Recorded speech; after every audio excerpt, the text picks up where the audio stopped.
Hello guys, आज के इस वीडियो में हम बेल करने जा रहे हैं। बेल का मतलब समझे तो bail means the temporary release of an accused person from custody on the condition that they will appear before the court whenever required.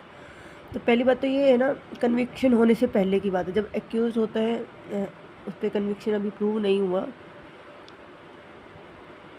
तो बिफोर कन्विक्शन ये एक टेम्परेरी रिलीज है एक्यूज पर्सन के लिए कस्टडी से। किस condition पे कि वो कोर्ट में जब भी बुलाया जाएगा वो पेश होगा। It is based on the principle bail is the rule and jail is the exception. Bail ensure a balance between personal liberty, जो कि article 21 of the Indian constitution बताता है, और इंटरेस्ट ऑफ जस्टिस। तो ये दोनों के अंदर बैलेंस करके बना के रखता है। डेफिनेशन ऑफ बेल की बात करें तो the term bail is not strictly defined in the code of criminal procedure 1973। कोई डेफिनेशन इसकी यहाँ पे डिफाइन नहीं है, but it generally refer to security given for the release of a person arrested in a criminal case ensuring their appearance in court. तो कुछ type होती हैं बेल्स की, हम वो पढ़ लेते हैं। टाइप ऑफ बेल में रेगुलर बेल आती है सबसे पहले, फिर एंटिसिपेटरी बेल आती है, इंटरिम बेल आती है, डिफ़ॉल्ट बेल आती है। रेगुलर बेल क्या है? Granted after arrest, governed by section 437 of CRPC, जो मजिस्ट्रेट के द्वारा दी जाती है। उसके बाद सेक्शन 439 CRPC सेशन कोर्ट या हाई कोर्ट के द्वारा। फिर आती है आपकी एंटिसिपेटरी बेल, ये ग्रांटेड बिफोर अरेस्ट, यानी वहाँ अरेस्ट होने के बाद होती है, बट ये अरेस्ट होने से पहले ही। Covered under section 438 CRPC, protected a person from being arrested, arrest होने से ही प्रोटेक्ट कर लेगी एंटिसिपेटरी बेल। इंपॉर्टेंट केस यहाँ पे है Gurbaksh Singh Sibia versus state of Punjab का। यहाँ establish guideline for anticipatory bell किया गया था। इंटरिम बेल की बात करें, इंटरिम बेल क्या होती है? Temporary bail granted for a short period given before a final decision of bail application. यानी अगर रेगुलर बेल लगा रहे हो और एंटिसिपेटरी बेल लगा रहे हो, इसके बीच में टाइम लग रहा है, तो उस इतने टाइम के लिए आप इंटरिम बेल के लिए अप्लाई कर सकते हो, बहुत शॉर्ट टाइम के लिए होती है। डिफ़ॉल्ट बेल की बात करें तो when investigation is not completed with in the prescribe time होता है चार्जशीट पेश करने का। अगर उस टाइम पे आपने चार्जशीट पेश नहीं की, इन्वेस्टिगेशन पूरी नहीं हुई, 90 डेज़ का मैक्सिमम टाइम होता है, तो डिफ़ॉल्ट बेल के लिए आप कर सकते हैं अंडर सेक्शन 167 का 2 CRPC में ये मेंशन है। फिर आपका आता है बेलेबल और नॉन बेलेबल ऑफेंस। आपको पता होनी चाहिए बेलेबल ऑफेंस बेल राइट होता है, इसके अंदर police must grant bell. Example के लिए माइनर ऑफेंस में ये हो जाती है। नॉन बेलेबल ऑफेंस होते हैं bail is discriminatory granted by court based on the circumstance. Example serious offence like murder, rape. तो मर्डर रेप में भी बेल मिल जाती है, ऐसी बात नहीं बेल नहीं मिलती, बट ये कोर्ट डिसाइड करता है। डिस्क्रिमिनेशनरी होती है यहाँ पे, वो सर्कमस्टांस को देखते हुए कोर्ट देगी नहीं देगी। Principle governing grant of bail से कोर्ट कंसिडर द फॉलोइंग, किस किस बेस पे देगी? देखो, nature and gravity of offence देखेगी, सिविरिटी ऑफ पनिशमेंट देखेगी, पॉसिबिलिटी ऑफ एक्यूज फ्लरिंग देखेगी, likelihood of tampering the evidence देखेगी, character and antecedents of accused देखेगी, हेल्थ, एज एंड जेंडर को भी नोटिस किया जाएगा, पब्लिक इंटरेस्ट एंड जस्टिस के बारे में भी देखा जाएगा। ऑब्जेक्टिव ऑफ बेल की बात करें तो in criminology objective of bail की बात करें तो protect individual liberty, ensure accused appears in court, prevent unnecessary detention, reduce overcrowding in prison, maintain presumption of innocence. तो ये ऑब्जेक्ट है, ठीक है, यानी गिल्टी प्रूव होने से पहले उसको इनोसेंस में ही माना जाता है। और जो ओवर क्राउड है जेल्स के अंदर, उसको कम किया जा सकता है। प्रिवेंट अननेसेसरी डिटेंशन, बेफालतू के डिटेंशन को दूर किया जाता है। इंश्योर एक्यूज अपीयर, इंश्योर किया जाता है कि अब कोर्ट के आगे वो पेश होगा जब बुलाया जाएगा, और उसकी पर्सनल लिबर्टी को भी प्रोटेक्ट किया जाता है। फिर आपके कुछ केस हैं, state of Rajasthan versus Balchand का, जहाँ पे बेल इज़ रूल और जेल इज़ एक्सेप्शन का वो आया था।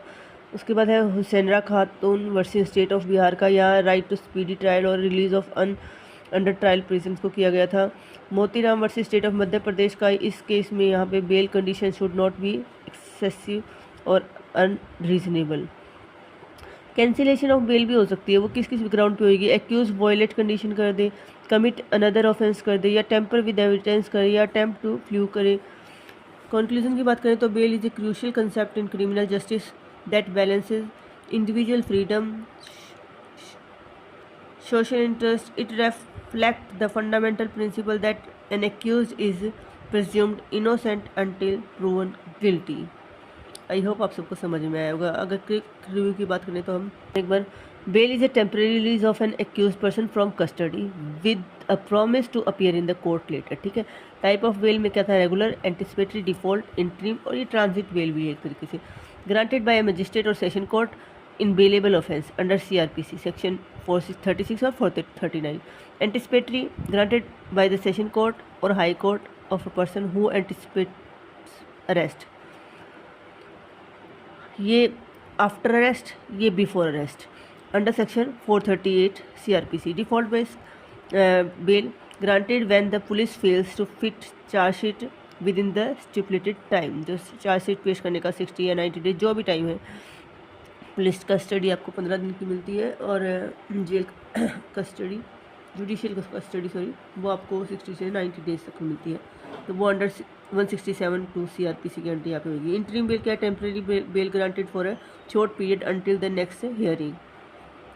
Transit bail granted to an accused to travel from one place to another for surrender और अदर पर्पसेस। उसके बाद कुछ मेडिकल बेल, प्रोल या फरलो की बात की गई है।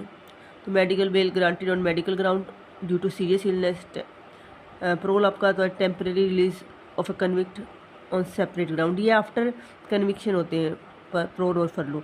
अ form of parole for a longer duration. अब होता क्या है, जब कोई क्राइम होता है तो एक एक्यूज होता है, एक विक्टिम होता है। एक्यूज के पास ऑप्शन है कि वो हाई कोर्ट या सेशन कोर्ट से एंटिसिपेटरी बेल कर ले बिफोर अरेस्ट। विक्टिम के पास क्या ऑप्शन होता है, वो FIR करवाए, उसके बाद मजिस्ट्रेट के पास एक्यूज को विद इन 24 आवर्स से पेश करना होता है। तो मजिस्ट्रेट क्या करेगा, तो पुलिस कस्टडी देगा या जुडिशियल कस्टडी। पुलिस कस्टडी होती है 15 डेज़ की, जुडिशियल कस्टडी मैक्सिमम 90 डेज़ की होती है। तो इसके अंदर पुलिस को चार्जशीट पेश करनी होती है, कंप्लीट कर लेती है तो ट्रायल चल पड़ता है, नहीं करती तो डिफ़ॉल्ट बेल के लिए अप्लाई कर सकते हैं। यहाँ पे एक्यूज के पास ऑप्शन आ जाते हैं। ट्रायल चलता है तो क्या होता है, या तो रेगुलर बेल के लिए अप्लाई कर सकते हैं या इंटरिम बेल के लिए। रेगुलर बेल डिसीजन होता है आपका उसके सर्कमस्टांस वगैरह को देखते हुए। इंटरिम बेल क्या है, अगर रेगुलर बेल या एंटिसिपेटरी बेल में टाइम लग रहा तो इतने आप इंटरिम बेल के लिए अप्लाई कर सकते हो। उसके बाद कन्विक्टेड हो जाता है तो आप फरलो या प्रोल का यूज़ कर सकते हो। फरलो एक तरीके से आपके पास अर्नड लीव जैसे है, तो मैक्सिमम 14 डेज़ की होती है। गुड कंडक्ट को देखते हुए कुछ टाइम आप जब प्रिजन ब्रेक कर लेते हो, और सेंटेंस में इंक्लूड होती है, ये काउंट होएगी, जबकि प्रोल सेंटेंस में काउंट नहीं होती, ये स्पेसिफिक इमरजेंसी के लिए होती है। और एक प्रोल से दूसरी प्रोल के बीच में मिनिमम 6 मंथ का टाइम होता है। Bail is the rule and jail is exception, ये इसका मेन थॉट है।